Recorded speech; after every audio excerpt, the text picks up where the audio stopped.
dois dire Amen.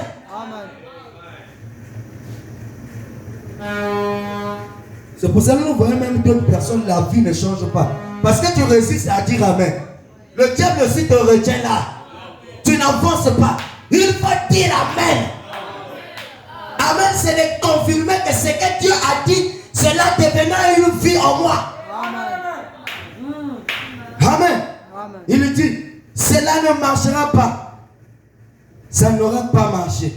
Si Moïse était venu avec le message de Noé, ça n'aurait pas marché. Mais Dieu, appartient à Dieu, son peuple de chaque âge, une écriture. Il dit, mais Dieu a départi à son peuple de chaque âge une écriture. Et avant que cet âge naisse, dans le temps, les églises ont alors tellement tout oublié qu'elles ne savaient pas où elles en sont. Amen. Donc, si Moïse venait avec le message de Noé, cela ne devait pas marcher. C'est pour ça que Branham aujourd'hui ne peut pas prêcher les messages pentecôtistes. Amen. Hein? Parce que les gens, quand on parle de la bénédiction, les gens sont contents. Mais quand on parle des choses du message, les gens commencent à dormir, les gens commencent à être fatigués. Non, on doit parler de ces choses. Amen. Parce que sans ces choses, on ne peut pas atteindre la perfection. Amen. Amen, amen. Amen. Amen. On ne peut pas atteindre la perfection. Donc Enoch ne devait pas marcher avec Dieu. Enoch ne devait pas être enlevé. Amen. Mais Enoch marchait avec Dieu. Amen. Amen. Enoch s'est identifié avec la parole de son jour. Amen. Amen. Nous sommes au temps où les fils de Dieu doivent être manifestés. Mais qu'est-ce qui manifestera les fils de Dieu? C'est la parole de notre jour. Frère Branham a prêché un serment, reconnaître votre jour et son message. Nous vivons au temps de la fin. Et nous avons reçu un prophète en qualité de prophète. Amen. Ce n'est pas des divertisseurs qui viennent nous divertir. Frère Branham, c'est un véritable prophète. Amen. Amen. Un prophète, c'est quand il parle de quelque chose et que cela s'accomplit. Amen. Amen. Donc nous sommes les enfants de Malachi 4. Et si nous sommes les enfants de Malachi 4, nous devons vibrer comme des vivants. Partout où Jésus passait, ce n'était pas un état de froideur. Partout où Jésus passait, ce n'était pas de fatigue. Si tu étais fatigué, il fallait rester à la maison. Mais comme tu es venu dans la maison de Dieu, tu es obligé. Même si tu boudes pour toi, je ne suis pas là. Je vais prêcher. Tu es obligé à te soumettre à la parole. Amen. Parce que tu n'es pas le chef de la parole. C'est la parole qui est ton chef. Nous sommes toujours derrière la parole. Le chrétien, c'est celui qui s'aligne derrière la parole. Le chrétien n'est pas résistant devant la parole. Le chrétien est malléable. Quand la parole dit à gauche, le chrétien va à gauche. Quand la parole dit à droite, le chrétien va à droite. Pas comme des cochons qu'on est en train de conduire à gauche, lui il veut seulement aller à droite. On veut conduire à droite, lui il veut seulement aller à gauche. À gauche. Ce n'est pas l'attitude des chrétiens. Amen. Amen. Frère Branham dit, nous allons prendre toujours Frère Branham dans la même brochure.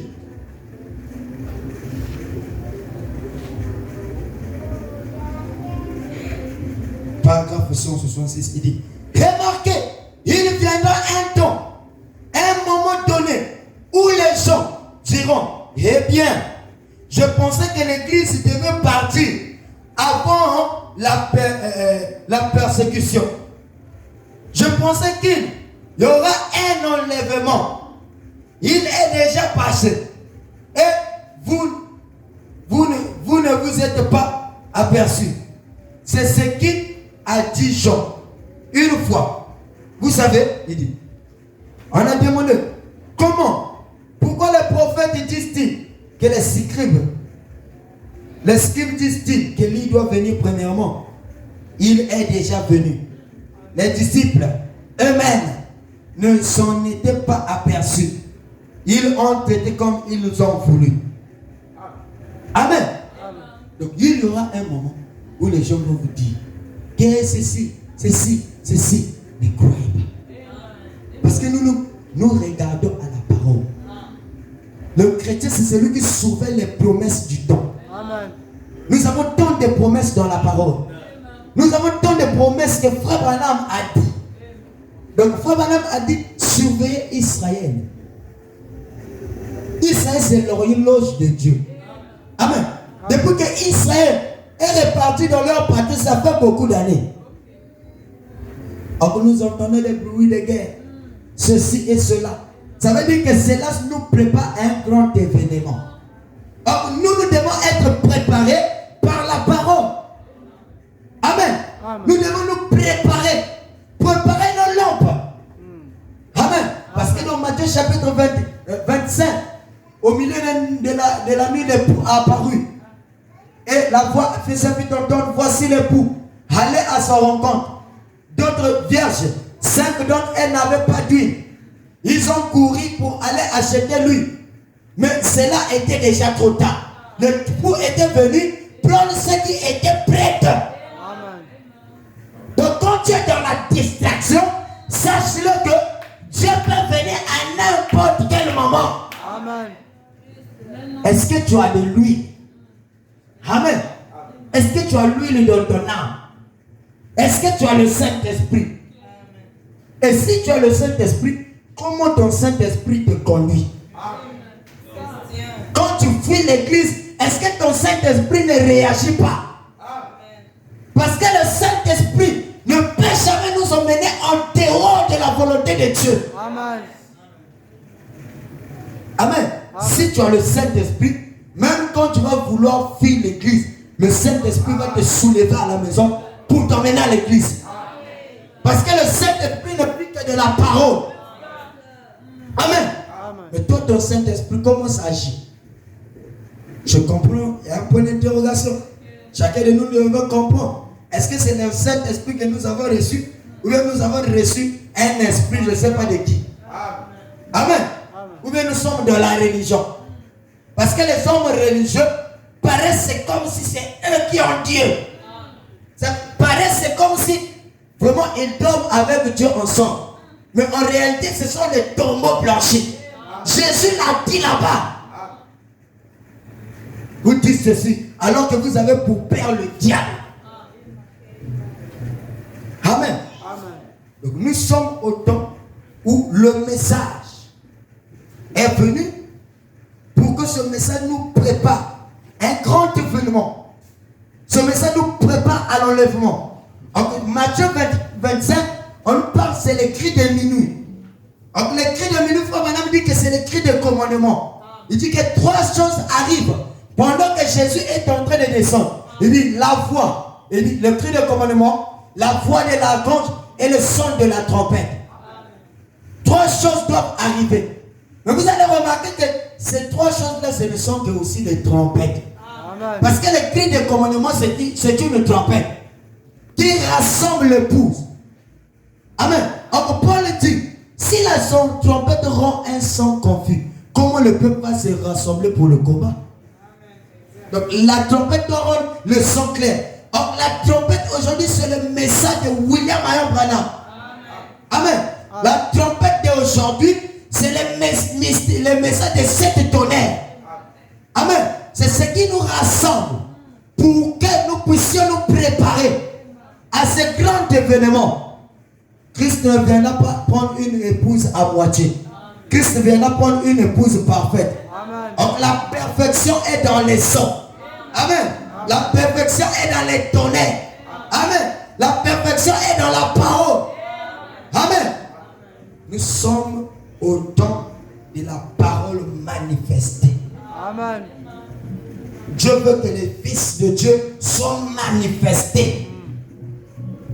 Amen. Amen. Dieu veut que nous puissions atteindre un niveau élevé. Parce qu'il a dit dans la parole qu'il n'a pas été dit que vous êtes des dieux.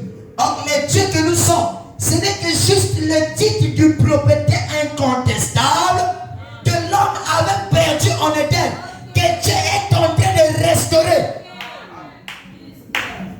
dans l'homme. Amen. Lorsque l'homme va parler au vent et le vent se calme. Amen. Quand tu atteins cette étape-là, tu deviens le Fils de Dieu manifesté. Et il n'y a plus quelque chose qui peut t'empêcher. Parce que tu deviens la parole. Ce que tu dis, c'est ce qui accomplira. Amen. Nous sommes arrivés au temps, là où on n'a plus besoin de crier. Amen. Nous sommes arrivés au temps, là où on n'a plus besoin de se battre. On a l'État dire pourquoi on est dans l'église. Ce n'est plus le temps de se battre. Accepte seulement la parole. Crois seulement la parole. Tu vas voir, chaque fois que tu viens à l'église, tu crois la parole, tu dis amen. La parole s'amplifie en toi. Tu crois la parole, tu dis amen, ça s'amplifie. Tu crois, tu dis amen, ça s'amplifie. Jusqu'à ce qu'il y aura explosion. Quand il y aura explosion, les gens ne vont plus te comprendre. Amen. Tu changes d'étape. Tu changes de niveau. Tu deviens maître. Amen. Amen. Tout ce que tu dis s'accomplit. Amen. Amen. Parce que nous devons atteindre ce niveau. Amen. Amen. Nous devons atteindre ce niveau. Romain dit que la nature soupire. Elle gémit en attendant la manifestation des fils de Dieu. Donc les fils de Dieu doivent être manifestés. Mais qu'est-ce qui va nous manifester? C'est la parole de Dieu rendue la parole de Dieu de notre jour. Notre message. C'est ce qui va nous manifester. On a dit à Josué, si tu veux prospérer, si tu veux aller loin, médite la loi de Moïse. Nuit et jour. Donc la loi de Moïse aujourd'hui, c'est le message de William Branham. Amen. Amen. C'est ce qui nous positionne. Amen. Aujourd'hui, il n'y a pas une prédication. Il n'y a pas une prédication en dehors des prédications de Frère Branham qui peut emmener quelqu'un à prendre position de la parole. Il n'y a pas de prédication. Parce que ceux qui prêchent dans le monde, quand ils prêchent, les mêmes gens à qui on prêche, ils commettent les mêmes choses. Parce qu'il n'y a pas de quoi dans cette parole-là qui peut transformer leur vie. Mais une fois qu'ils rentrent en contact, donc nous savons au temps de l'Ancien Testament, il y avait le voile qui séparait le lait saint et le lait très saint. Donc le voile là, quand ça séparait, rentrer dans le saint des saints, c'était le type de la mort. Amen. Mais une fois à la croix, le voile du temple s'est déchiré. Et maintenant, chacun de nous doit rentrer dans le saint des saints. Amen. Amen. Chacun de nous doit rentrer dans le saint des saints. Pour aller prendre la parole. Pour aller contempler. Pour aller vivre à côté de la lumière de la Shekinah. Amen. Et tu vas voir que tu vas devenir fort. Amen. Parce que la parole est en toi. C'est pour ça que Jésus a dit, je ne vous laisserai pas orphelin, car je serai avec vous et même en vous. Amen. Jusqu'à la fin des temps. Amen. Donc Jésus sera avec nous. Donc ici le troisième exemple, Frère Branham devait prendre les gens de l'état de froideur de la Odyssée pour leur faire rentrer dans la parole. Amen. Nous allons encore lire Frère Branham. Toujours la même brochure, faites des trompettes. Paragraphe 199. Frère Branham dit ceci. Remarquez. Il dit, regardez. L'Ecclésia, il dit, regardez dans la nature ce que l'on a fait à ces Juifs. Ils étaient un peuple qui s'en tenait aux lois de Dieu. Comme l'Église se créait. Il dit, et encore, cela ne comptait pas. Pour ce qui est de Christ, ils étaient aveugles et ils s'en tenaient à la loi. Et Dieu leur a donné des rochers à chacun d'eux parce qu'ils ont subi le martyre. Voyez, ils ont été aveuglés à cause de nous. Il dit Israël. Parce que Israël devait être aveuglé pour que nous puissions recevoir la parole. C'est pour ça que vous allez voir que quand Jésus vient, Israël était aveuglé. C'est pour ça que dans le 5e sceau, on a martyrisé les Juifs. On leur a tué par Titus. Parce que les Juifs Amen. Parce que les Juifs ont rejeté le Messie. Et quand ils ont rejeté le Messie, ils devaient subir. Et quand Dieu faisait cela, Dieu devait se révéler à nous les nations. Parce qu'en réalité, Jésus n'était pas venu pour les nations. Il était venu pour les Juifs. Parce qu'il dit, je suis venu pour les brebis perdues de la maison d'Israël.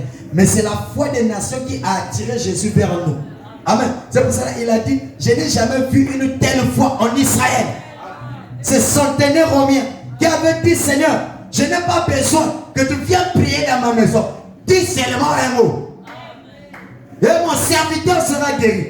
La foi de ce centenaire romain était tellement élevée. Mais remarquez, le chef Jairus avait voulu que le Seigneur rentre dans sa maison. Jairus était un juif, mais le centenaire romain était un homme des nations. Jésus dit que je n'ai jamais vu une telle foi en Israël. Amen. Amen. Nous allons continuer avec Frère Branham. Frère Branham dit, c'est ainsi que les gens ont agi. Les pentecôtistes, ils ont dit, nous allons en former une, l'assemblée de Dieu, et une église de Dieu, et une, les trinitaires, et les unitaires, les binitaires, et ainsi de suite, comme ça. Amen. Amen. Donc, Frère Branham, quand il est venu avec le message, il devait faire sortir cette citation-ci, parce que je n'ai pas eu le temps de prendre ça. Frère Branham dit dans la fête des trompettes qu'il devait faire sortir l'église de la tradition pentecôtiste pour leur faire rentrer dans l'âge des pauvres. Donc on devait sortir des traditions pentecôtistes. Parce qu'en ce temps-là, les pentecôtistes étaient devenus une dénomination. Parce que Dieu ne traite pas avec la dénomination, mais Dieu traite avec la révélation. Amen. Parce que la révélation continue. Or, la dénomination, c'est mettre un point à quelque chose. Amen. Donc, Frère Branham, par ce message, qu'est-ce qu'il devait faire? C'était la première pluie. Ramener les cœurs de père à leurs enfants. Qui était ramener le véritable baptême au nom de Jésus-Christ. Ramener, amen, amen, le véritable baptême du Saint-Esprit. Amen. C'était la première pluie. La pluie de l'enseignement. Et ce n'était pas tout. Parce que Dieu aujourd'hui a fait tomber les deux pluies ensemble. Alors, il devait avoir aussi une autre partie qui est Apocalypse 17. À la voix du septième ange, quand il sonnera de la trompette, le mystère de Dieu s'accomplira. C'est pour cela qu'il fallait que l'église puisse arriver au sommet à la fin pour que Dieu puisse se manifester dans sa puissance. Frère Branham a pris tout ce que les autres ont laissé en suspense. Tout ce que Luther ne comprenait pas. Parce que Luther a baptisé au nom du Père, Fils, Saint-Esprit. Amen. Amen. Dieu a créé cela parce que Luther n'avait pas une compréhension. Il était animé par l'onction de l'homme. Amen. Or l'homme est seulement sur la terre. Amen. Wesley aussi c'était la même chose. Mais quand l'aigle fait, avec l'œil de l'aigle et la compréhension de l'aigle, il a compris que le baptême devait se faire à la manière de Actes chapitre 2. Et il a remis le baptême au nom. Vous allez voir la citation que nous venons de lire. Les pentecôtistes, d'autres étaient des militaires, des trinitaires, des unitaires. Ils ne comprenaient rien. Ce n'était pas aussi leur faute. Parce que Luther avait baptisé déjà au nom du Père, Fils, Saint-Esprit. Donc tous ceux qui venaient dans cet même embrayement. Mais il fallait un prophète. C'est pour ça que tous ceux qui sont passés pendant les âges, à compter seulement de Paul, pour commencer à Irénée, jusqu'à Wesley, ou à William Seymour, c'était juste des réformateurs. Amen. Amen. Au temps de la fin, il a été promis. Amen. Amen. En ce jour-là, où il n'y aura pas de glace, ni de froid, mais vers le soir, la lumière apparaîtra. Donc la lumière, c'est la parole de notre jour. C'est le message de notre jour. Amen. C'est pour ça que Frère Branham devait prêcher, c'est le lever du soleil. Amen. Or, quand on finit la nuit, qu'est-ce qui apparaît? C'est le jour. Or, la nuit, c'était les âges. C'était la dénomination. Mais après la nuit, qu'est-ce qui est venu, c'est le jour. Le chalot. Amen. En réalité, nous ne sommes pas dans l'âge de la Odyssée, mais nous sommes dans l'âge de l'épouse. Parce que la Odyssée, elle n'est chaud ni froid. Elle est ni boulon. Mais nous sommes dans l'âge de l'épouse. Amen. L'âge des enfants manifestés. Amen. L'âge où la parole est descendue dans sa plénitude. C'est pour cela que Frère Branham est allé dans la montagne de l'Arizona. Quand il est arrivé là-bas, il a reçu une épée. La voix lui dit, c'est l'épée du roi.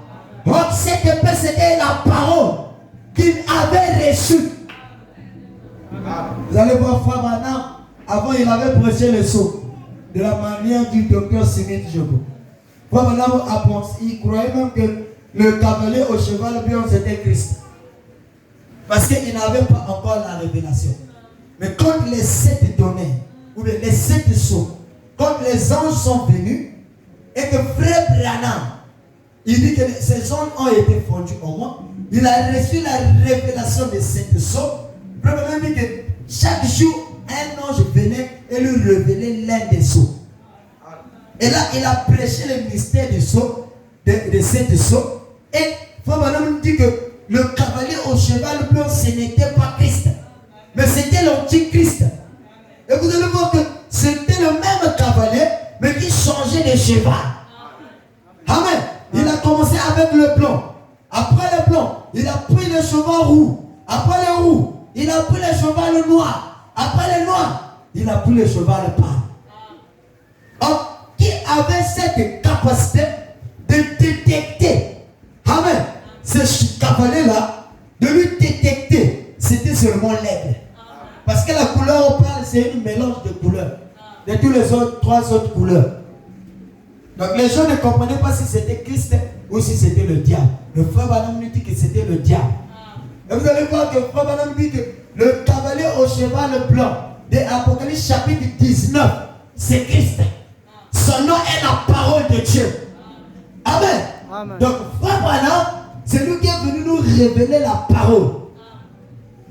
Les hommes d'ombre qu'on ne comprenait pas, ce Frère Branham qui est venu révéler cela. Et il dit, même la sémence du serpent, c'était l'un des mystères qui était dans le sceau. Le mariage et divorce, c'était un mystère qui était dans le sceau. Amen. C'est pour ça que quand Frère Branham prêche le mariage et divorce, vu son état, l'état de son église, Frère Branham a dû mettre un voile. Parce que l'église était dans une mauvaise état. Et Dieu, quand Frère Branham est parti prier, Dieu l'a dit que je leur pardonne. Mais dis-leur que leurs enfants ne fassent pas, ne reviennent pas les mêmes choses. Amen. Parce qu'il était le prophète. Le prophète avait la capacité. Or, on nous dit que ces êtres vivants, ils étaient remplis de Dieu. Ils avaient la capacité de voir ce qui s'était passé, ce qui se passe et ce qui arrivera. Amen. Donc, Frère Branham, dans ses prêches, il nous a prêché aussi les choses qui sont à venir. Dans ces choses qui sont à venir, il y a l'enlèvement à l'intérieur, il y a le millénium, amen, il y a l'éternité. Ce sont des choses qui ne sont pas encore arrivées. Mais ce sont des choses qui sont à venir. Il y a la demeure future de l'épouse. Frère Branham dit la vis à combien de mètres? J'ai oublié. Ça m'a échappé. La nouvelle Jérusalem qui est battue sur une colline. Tout cela, c'est Frère Branham qui nous parle de ça. Il dit que c'était la pierre qui s'était détachée de la montagne au temps de Daniel. Quand le roi Nebuchadnezzar a vu la statue, il dit qu'il a vu une pierre qui s'était détachée de la montagne sans le secours d'aucune main, a fracassé la statue. Or, la statue qu'il avait fracassée, c'était le type des 4 royaumes de la terre. Or, Christ devait fracasser ces royaumes pour former son propre royaume. Amen. Parce que David a dit qu'il ne manquera pas de successeur sur mon trône. Or, le trône de David, c'est quand Jésus viendra comme étant le fils de David. Or, cela se manifestera dans le millénium. Amen. Amen. Donc, Frère Branham, quand il vient, il nous prêche ces choses. Il nous emmène là. Amen. Et vous allez voir que quand, dans la Bible, quand Jean avait pleuré, dans Apocalypse chapitre 5, on nous dit que Jean a pleuré parce que personne ne put trouver Dieu dans le ciel ni sur la terre. Jean a pleuré. C'était dans le livre de l'Apocalypse. Parce que Frère Branham a prêché la série du livre d'Apocalypse. Apocalypse chapitre 1, Apocalypse chapitre 2, Apocalypse chapitre 3. Il dit que Jean a pleuré dans Apocalypse chapitre 5. Parce que personne ne put trouver Dieu. Mais quand on lui dit que ne pleurons pas, voici le lion de la tribu de Juda qui a vaincu. Mais quand Jean s'est retourné, il n'a pas vu le lion, il a vu l'agneau. Parce que le temps du lion n'était pas encore arrivé. Il viendra comme étant le lion à la seconde venue. Amen. Mais là, il a encore l'agneau. Parce que la grâce est encore là. Amen. Parce que la rédemption est encore là. Il a vu l'agneau. Il n'a pas vu le lion. Amen. Mais Christ est le lion de la tribu de Juda. Mais il a vu l'agneau. Amen, amen. Amen. C'est pour cela nous attendons encore l'enlèvement. Nous ne sommes pas encore enlevés. Amen. Amen. Nous sommes encore sur la terre. Si quelqu'un te dit que nous sommes enlevés, c'est un grand menteur. Même Frère Branham, jusqu'en 65, attendait l'enlèvement. Amen. C'est parce que les gens se sont fatigués d'attendre la promesse. Amen. Abraham, quand il n'avait pas attendu la promesse, quand la promesse tardait, vous allez voir que sa femme commençait à l'envoyer vers Agar. Mais Ismaël n'était pas le fils que Dieu avait promis. C'est Isaac qui était le fils promis. Mais Abraham est allé vers Agar. Mais Dieu voulait que Abraham puisse attendre ce que Dieu l'avait promis. C'est ce qui fait des gens aujourd'hui. Ils prennent déjà Jésus sur la forme de lion, alors qu'il est encore à nous. Amen. Ils prennent déjà l'enlèvement, la seconde venue, que c'est déjà arrivé. Nous sommes enlevés, nous sommes ceci, alors que nous sommes encore en plein dans la rédemption. Quand il y aura l'enlèvement, fini la rédemption, fini la guérison divine, fini la prédication. C'est la fin de toutes choses. Amen. Parce que tu vas prêcher encore à qui? L'épouse est déjà partie. Tu vas prêcher à qui? Donc nous sommes encore en attente. Amen. Nous attendons. Mais ce que nous devons faire, c'est de nous préparer. Amen. Amen. Nous devons préparer nos lampes. Amen. Amen. Nous devons chercher l'huile, le Saint-Esprit authentique. Amen. Qui t'amènera à la volonté parfaite de Dieu.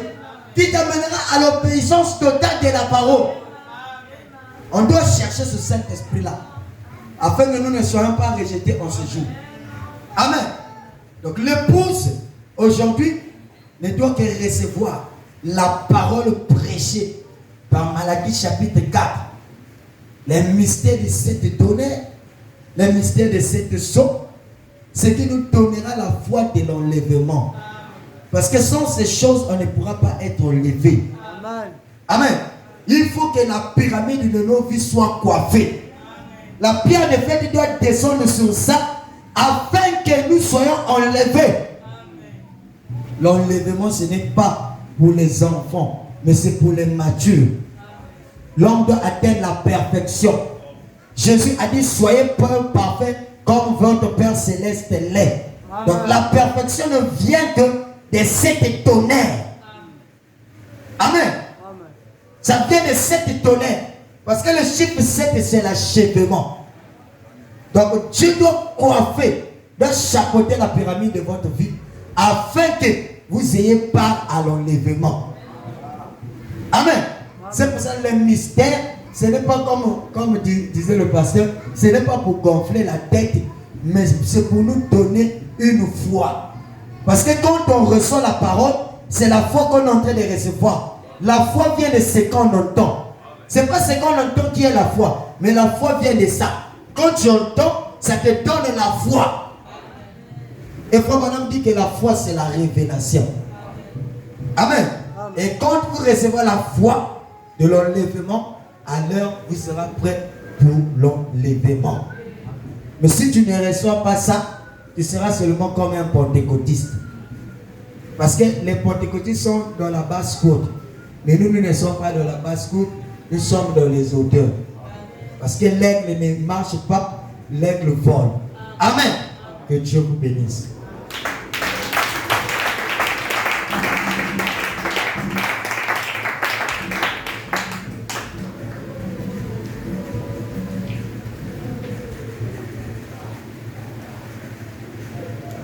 On acclame le Seigneur.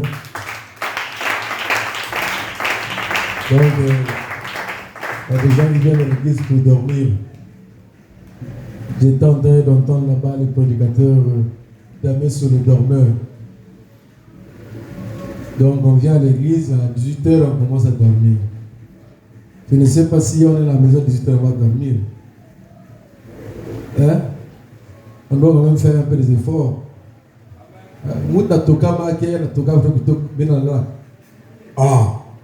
Ça devient comme si dans un groupe de gens, on est en train de battre des tam-tams pour que vous dansiez. Non, mais au lieu de danser, toi tu dors.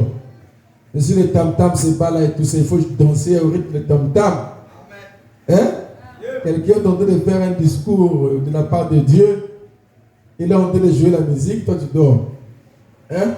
C'est que tu n'es pas connecté à la musique qui est jouée. Tu vois, non?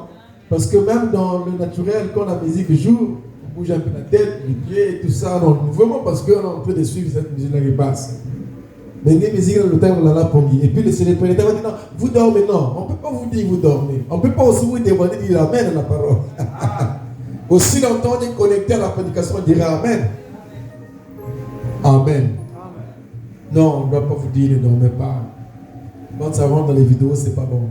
Ne dormez pas, on se rend compte que bon, le frère est en train de prêcher, le pasteur prêcher et il dormait pour eux. Vous voyez que c'est compliqué. Comme j'avais expliqué la fois dernière qu'il y avait une polémique qui s'est passée au niveau de notre gouvernement ici, quand le président faisait un discours et le ministre dormait. Et le caméraman les a filmés. Il a zoomé. Donc le président parle et il dort. Et il dormait là, on l'a zoomé là, ils étaient nombreux en train de dormir pendant que le président parle. Et c'est devenu une grosse affaire dans ce monde. Vous voyez, le naturel c'est spirituel. Dieu ne peut pas parler ici, toi là-bas tu dors. Parce que Dieu c'est la chaleur. Dieu n'est pas le froid. Amen. Voilà, c'est pas vraiment bien. C'est pas vraiment bien de venir et puis de dormir. Il y a quelqu'un dans le monde, par exemple, moi par exemple, je suis la personne peut-être la plus fatiguée. Parce que je ne peux pas être là en train de dormir. J'étais en train d'écouter tout ce qu'il disait. Amen. Je ne peux pas dormir, mais je vais commencer à dormir comment? Même pendant les veilles des pieds, je peux la laver. Maintenant, il y a une réunion de 18h là. Bon, maintenant, si on est là, maintenant, les veilles des pieds, qu'est-ce que ça va? Là, tu as 18h, tu commences à dormir. Donc, il faut donner encore du boulot. On a dit quoi le matin là, ce matin? On a dit qu'on a posé le diacre, non? Celui qui dort là, c'est qui n'est pas en ordre, il est en désordre. Celui-là a besoin d'un diacre. Mais celui qui est dans la parole n'a pas besoin de diacre parce qu'il ne peut pas dormir pendant que la parole est en train d'être apportée. Et on appelle ça un temps de communion. Dans une communion, quand vous parlez avec la personne, mais la personne ne peut pas dormir. Tu dois dire, oh, mais il a la langue. Parce que quand il y a communion, ça veut dire que vous parlez, lui aussi parle, vous parlez, vous êtes en train de communier en fait. Donc, en ce temps-là, il y a rupture de sommeil. Les gens ils sont à la veille là-bas, et tout ça, tout ils n'ont pas dormi, ils vont causer jusqu'à la souka. Ils n'ont pas dormi. Pourquoi? Parce qu'ils sont en communion. C'est ça aussi qui fait que dans les veilles de prière, quand nous sommes connectés, tout ça, ils ne dorment pas, ils souffrent le combat. Pourquoi? Parce que c'était la communion de la vie de prière. Et quand on se déconnecte en ce temps-là, n'est-ce pas, vous subissez ce qu'il faut, ce que vous subissez. Amen. On ne doit pas vous dire ne dormez pas s'il vous plaît. Ne dormez pas, on prie sur vous, ne dormez pas. Ça rentre dans des vidéos. Amen. Nous sommes ici dans l'église catholique. Mais là, on est dans l'église catholique, là où le prêtre est libre là. Tout ça. Il y a ça qui nous nomme. Il y a la même lame. Si il y a à côté de quelqu'un, on dame et tout ici, là, tu te dormir. Mais si on te met chez les catholiques. Hein? Au contraire, quand tu arriveras là-bas, c'est rare de voir quelqu'un dormir. Et on s'en va renouveler. Et on va dormir. C'est vraiment le sens contraire, quoi. Là où il y a la vérité, les gens dorment. Là où il y a des mensonges, les gens sont éveillés. Et on comprend que là, c'est un problème de Satan qui fait dormir donc les gens. Parce qu'il voit qu'il y a des bonnes choses qui sont là. On ne peut que jeter des pierres sur un arbre qui porte des fruits. Amen. Là où c'est bon, c'est là où le diable agit. Je vous dis que le diable n'est plus dans l'église de Rebelle, les catholiques. Non, il n'est plus là-bas, il est maintenant ici. C'est ici. Pendant que Jean avait parti adorer, Jean avait été prophète de son jour, non? Et il dit, pendant que les filles de soldats adoraient, le diable aussi était là. Parce que la chose de l'heure était là. C'est ici que le diable se trouve. Amen. Donc soyez vigilants.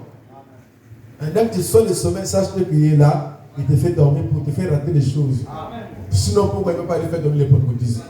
Les pentecôtistes, comment ils ont une réunion, ils tapent jusqu'à la fin, ils sont éveillés. Ils sont éveillés, pentecôtistes. Pourquoi ils ne dorment pas? Mais comment on arrive dans l'église de Mestad, là où la tempête sonne, les gens dorment? On comprend que c'est un problème de Satan. Satan est dans le camp, et tout ça, il est dans l'église, et il fait dormir les faibles. Mais c'est une position qu'on ne peut pas avoir, c'est la position des faibles, parce que quand on a Jésus, on est plus faible, on est plutôt fort. Hein? Je suis faible, tu es fort. Est-ce que c'est bon? Amen. Oh. Mettez nos bêtes dans notre cas. Yo, Zola. Hein? Vous t'en vivez la chair. Est-ce que la chair? Est-ce que lui il dormait? Non. Oh. Lui qui est en chair, qui conduit, qui est en train de prêcher, qui a l'autorité, ne dort pas. Mais il y a la voix. Parce qu'il y a la on dit quoi? La profondeur appelle là. Mais comment lui il dort, toi tu dors? C'est que tu n'as pas la même profondeur que lui qui prêchait. Vous comprenez ça? Allez-y comprendre. Merci. On se met Dieu. Ne m'oublie pas, douce. Et puis il y a des gens qui ont fait la pluie, on dirait. On fouillait alors. Frère Patrick. Il y a des gens qui ont fait la pluie. Ils ont fait la menace de la pluie. Ils ont eu peur de la pluie. Amen. Il ne faut pas avoir peur de la pluie. Ne m'oublie pas, Sauveur. Écoutez ma voix. Oh, oh, oh. Tu répondras aux autres. Alléluia. Oui. Oh, gentil sauveur. Alléluia. Seigneur Jésus.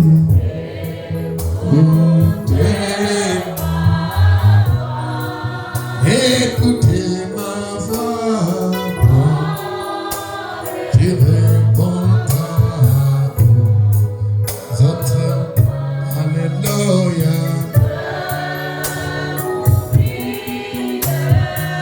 Oh, gentil sauveur, Seigneur Jésus, Seigneur envoyé.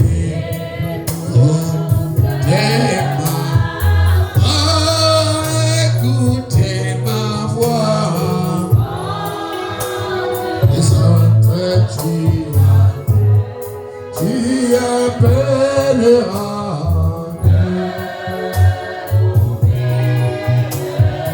Oh, gentil sauveur. Oh, mon roi. Seigneur Jésus. Oh, t'es ma. Oh, écoutez ma voix.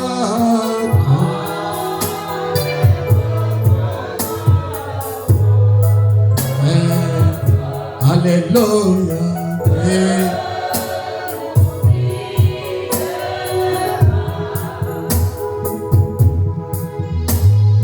Quand dans cette cité,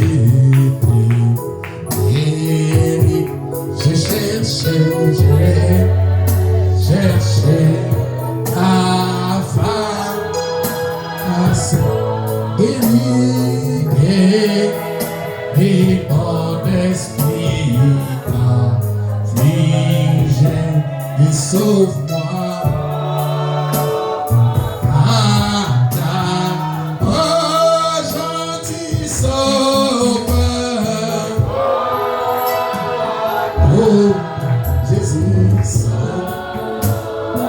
Seigneur Jésus, oh, t'es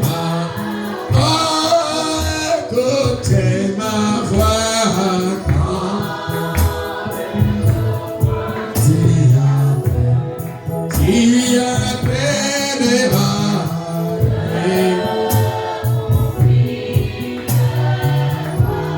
Toi, fontaine de notre confort, plus que pour moi.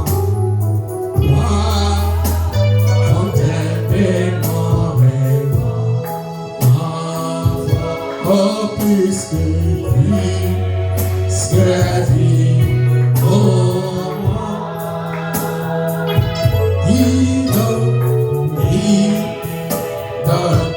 mains sur terre, oh, c'est, et j'ai oh, gentil sauveur, alléluia. Seigneur Jésus,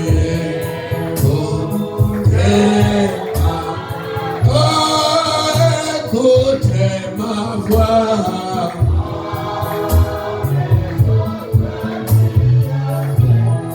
Tu appelleras.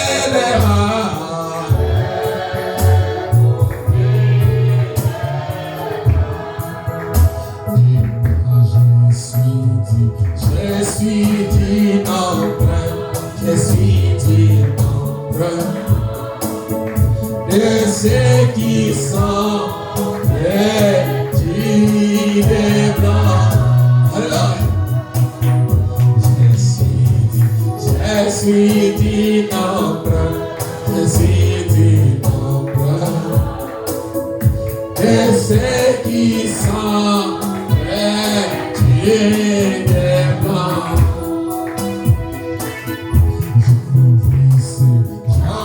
Ces gens-là avaient pas de sang. J'en ai vu tous vêtus de blanc. J'en vis ces gens-là avaient pas de sang. J'en ai vu tous vêtus de blanc.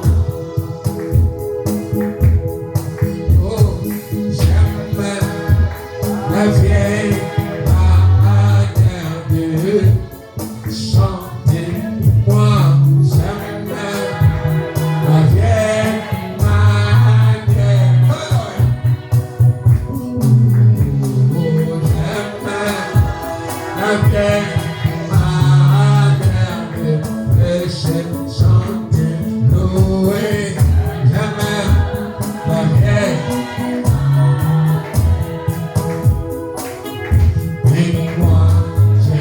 J'ai le morceau, partout, je vais, oh oui, partout, je vais, partout, je vais, et moi j'ai le morceau,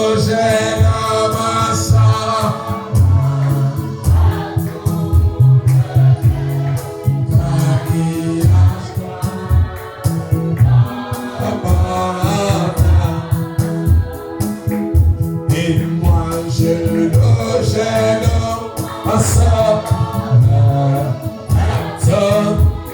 je vais, oh, partout, partout, je vais, et moi j'ai le